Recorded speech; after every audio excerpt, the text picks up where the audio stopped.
Today's psalm is Psalm 6. At the start of this psalm, David finds himself in a very difficult place. The concordance sums up the psalm by saying it's a prayer of David in a time of severe illness. It's also made more complicated by the fact that David believed that illness was sent to him by God to chastise him for his wrongdoing. And it was also an opportunity for David's enemies to give vent to their animosity. David was indeed in a very dark place, as we can see. In verse 2, it says, "Be merciful to me, O Lord, for I am faint. O Lord, heal me, for my bones are in agony." And that theme is continued in verse 6, where it says, "I am worn out from groaning. All night long I flood my bed with weeping." David seems to be in a very dark place indeed.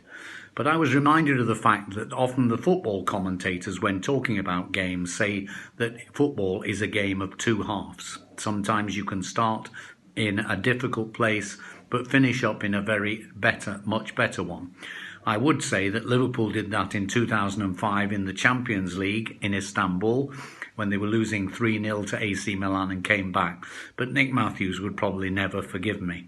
However, I have said it. It's interesting that towards the end of the psalm, we see a complete turnaround and a comeback in David's situation. At the start of the psalm, David is full of fear. At the end, he is full of faith.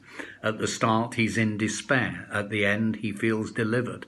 At the start of the psalm, he feels victimized. At the end, he feels vindicated. We can see that when we read verse 9. "The Lord has heard my cry for mercy. He has accepted my prayer. All my enemies will be ashamed and dismayed." David has made a really good comeback. One of my favourite choruses at the moment is by Mercy Me. It's called "Even If." And talking of God, it says this: "I know you're able and I know you can." I think David held on to the fact that even in a dark place, he was confident that God was able and that God could help him and bring him through. And indeed he did. And that's a good example for each one of us. Amen.